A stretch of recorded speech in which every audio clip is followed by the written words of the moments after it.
Any farmer knows, whether it's a good day or bad, there's always work to do. A lot easier than using crutches. For Kelvin Hens, today is better. It's kind of fun to watch, as he but it's a lot of work.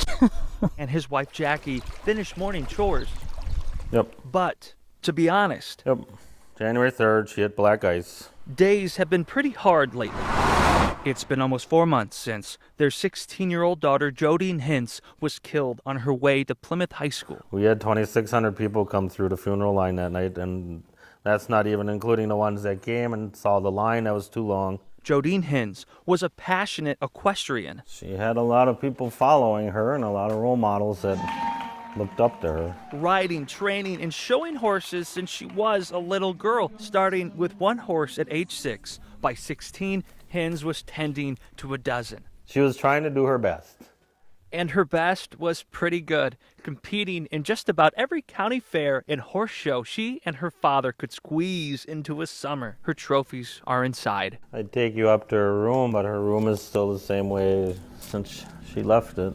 I think that's pretty amazing, actually, to be able to see your dreams fulfilled at a very early age, because I don't think many of us have that opportunity to figure out what our passion is that early. And if Jodine was found anywhere on the farm, 2, 3, 4 hours a night. it was in here, in the training barn her father built her. She got done riding one horse and that one got tired. She'd go get another one and bring them in here. But in the months before the accident, Jodine's main focus was a pony on the way. Little baby Lacey is just 1 week old today. Finally arriving a few days ago. And now this is her little foal that she was going to train and work with to take to college. Her full name is Jodine Marie's Legacy, Lacey for short. And with everything that's happened, no one would mind if the family took a break from competition. Jody knew we were going to quit. She'd strike down with a lightning bolt. Except maybe one. Said, "What the heck, Dad?" Showing a bond unbroken by grief, raising spirits as only a farm kid knows how. We're going to be okay. In Adele, Jonathon, Gregg, Fox 6 News.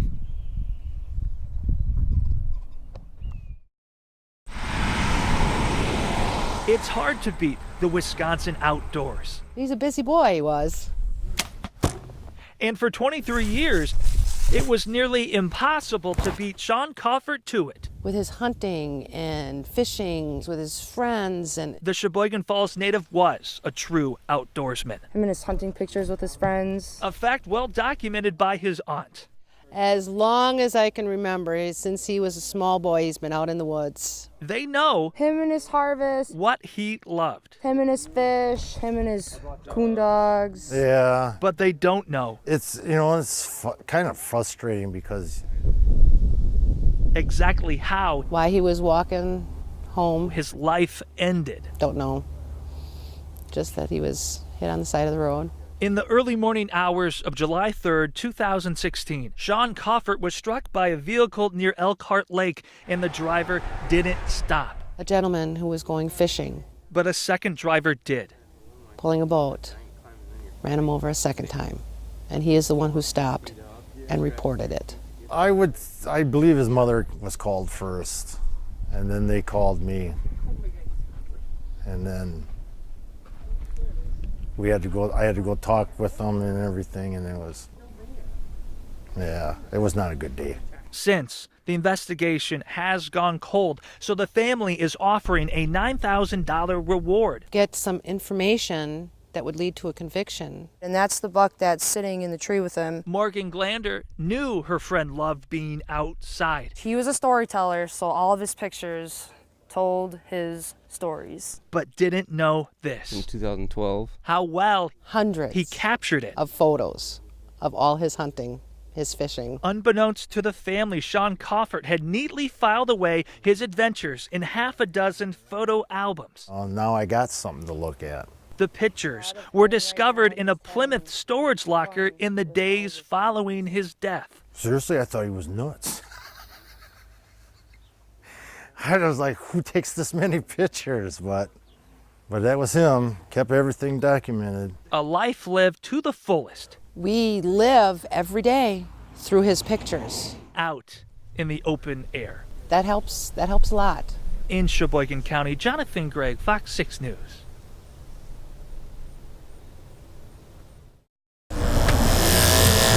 This premise is as simple Have you had a shave before? as a shave. You want to definitely prep the beard really well so that the razor has a nice buffer. On the first day of November, Definitely helps the cause a lot. at Stag Barber Shop, owner Jess Stern is hosting her 6th Shave the Date event. Not only raises awareness for prostate cancer research, but also other men's health issues. Every shave scheduled will benefit the Movember Foundation. So far, great. Experiencing his first straight blade shave in years, Joe LaSousa settled in to support My father actually had prostate cancer his fellow man. a while back and is perfectly fine now, but A clean shave prompted by a close call. 1, 2, 3. Stag has booked 40 shaves, and Joe LaSousa was one of the first.